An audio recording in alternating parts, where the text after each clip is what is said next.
What is up, online world? Good day to you, good afternoon, good evening, or whatever time that you're watching this. I hope that you're having a great day and that you're all staying safe and healthy.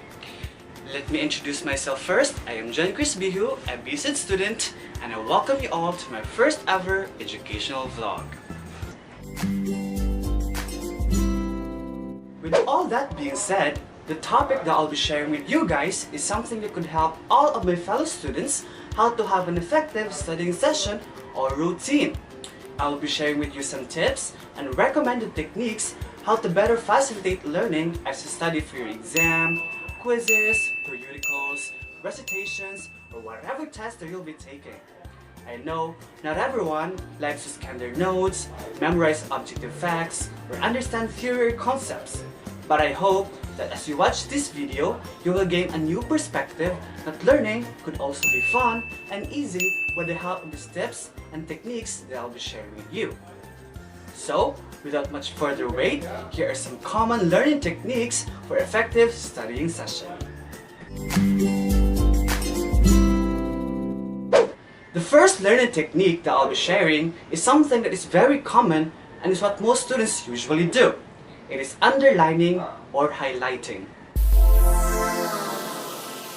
I know we often do this to our notes, to our materials, our books, but do you know that the idea of underlining, encircling, or even capitalizing portion of a text is that it makes the information to pop out and thus making it easier to remember.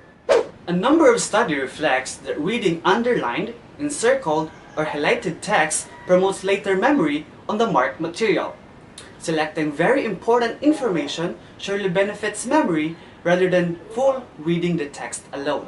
But I have to remind you, only those important information should be highlighted, encircled, or capitalized because you don't want your notes or material to look like this. So that's it for highlighting or underlining relevant information of a text. The next technique that I'll be sharing is called summarizing. Summarizing is also one of the common techniques that students use in learning or studying. I know that as a student, we are bound to learn large amount of information every day.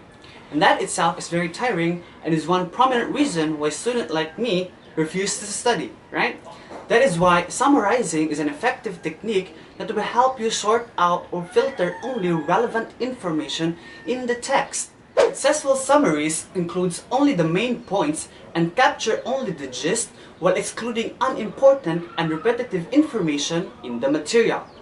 To help you with your summarizing duties, here are 4 easy steps on how to produce one. First, read the article or text to be summarized and be sure to understand it very well. Note the major points or ideas as a second step. Next, write a draft of the summary without looking at the text or article.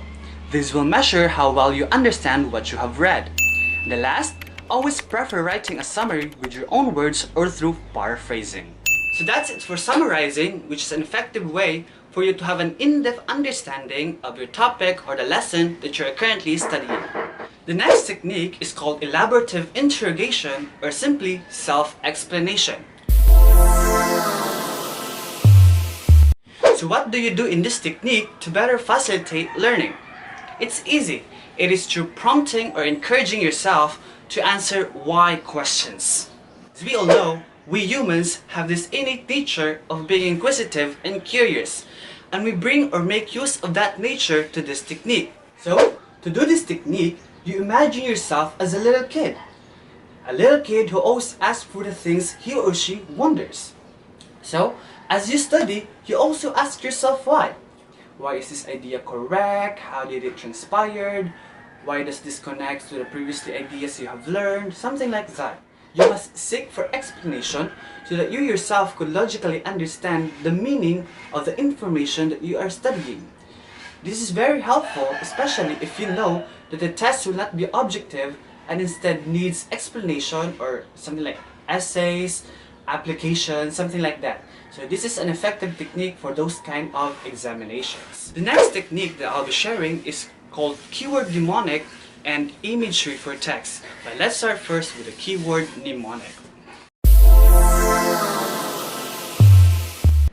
Keyword mnemonic as a technique is also quite famous and is what students do to easily memorize or remember facts or information.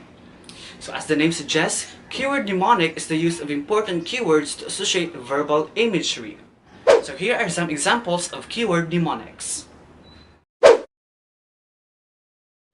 Imagery for text, on the other hand, is an attempt where you form or create mental images to best represent the idea or concept present in your lesson or material. This will help you easily remember those information because you have already established an image in your mind for that. The next learning technique that I'll be sharing with you is called rereading. Rereading is not just an effective learning technique, but also helps improve your vocabulary and word recognition. Rereading your notes or material several times will increase the total amount of information encoded.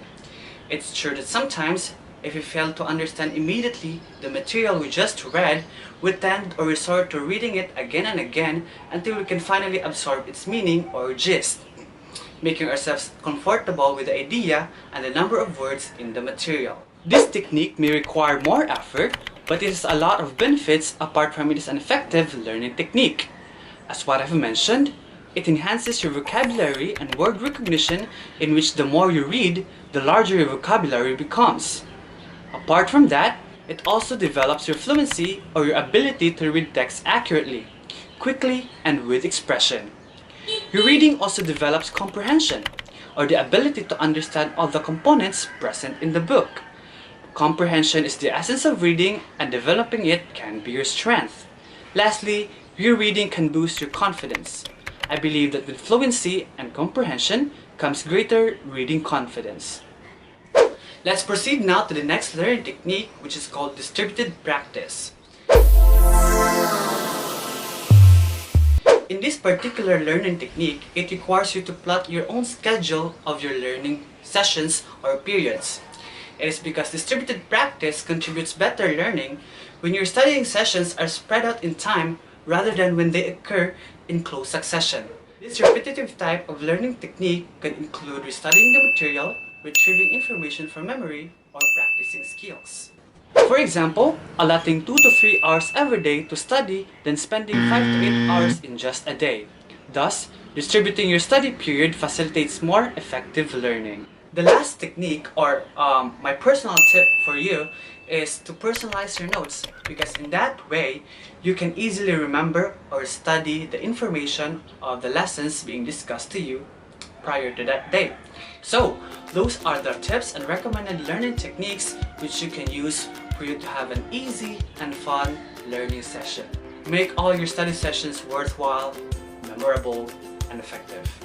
So thank you so much for watching. I hope that I gave you some insights and shift your perspective that learning can be fun and also easy with the help of the learning techniques that I just discussed. Thank you so much for watching. Bye bye.